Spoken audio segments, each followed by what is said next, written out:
chef de l'État Alassane Ouattara a dit sa volonté manifeste de voir les deux ex-pensionnaires de la prison de la CPI, à Scheveningen, dans les faubourgs de La Haye de rentrer dans leur pays d'origine, la Côte d'Ivoire. Ils sont libres de rentrer en Côte d'Ivoire quand ils le souhaitent, a déclaré Alassane Ouattara à l'entame du Conseil des ministres qu'il a présidé ce mercredi 7 avril 2021 à Abidjan Plateau. Alassane Ouattara a indiqué que les frais de voyage de Laurent Gbagbo et ainsi que ceux des membres de sa famille seront pris en charge par l'État de Côte d'Ivoire. Dans un communiqué, Alassane Ouattara précise que Laurent Gbagbo bénéficiera du statut d'ancien chef d'État ivoirien. Laurent Gbagbo et Charles Blé Goudé ont été définitivement acquittés.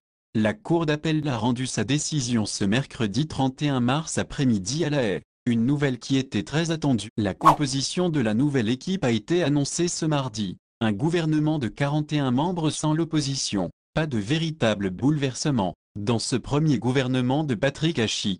La ministre Candia Camara, qui gérait jusque-là l'éducation nationale, a été nommée aux affaires étrangères. Elle devient par ailleurs numéro 2 du gouvernement. Téné Birahima Ouattara, frère cadet au président ivoirien, est nommé ministre d'État et confirmé à la Défense. Le général Wagondo Diomandé, autre fidèle du chef de l'État, conserve son poste de ministre de l'Intérieur et de la Sécurité. Un autre fidèle du chef de l'État Alassane Ouattara prend des galons dans l'ordre protocolaire. Il s'agit de Kobenan Kouassia Djoumani, qui devient ministre d'État en charge de l'agriculture et du développement rural. Plusieurs ministres restent en fonction. Il s'agit notamment d'Alain Richard Dongoyi aux eaux et forêts, Kaba Nialé au plan et au développement, Moussa Sanogo au budget, Amadou Koné au transport ou encore Mamadou Touré à la promotion de la jeunesse.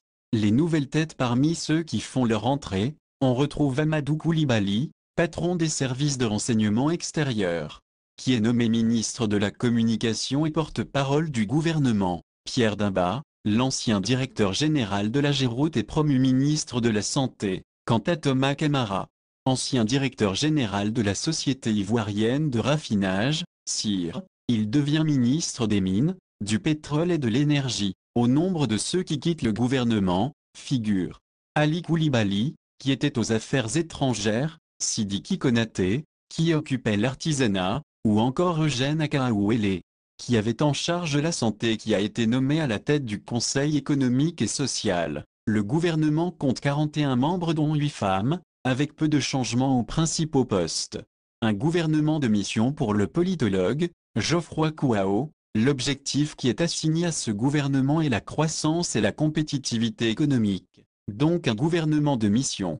Le Premier ministre, Patrick Hachi, a formé un gouvernement de technocrates. Il est lui-même un technocrate. Et si vous regardez bien le profil de la plupart des ministres, ce sont des technocrates qui viennent de la sphère privée, affirme l'analyste.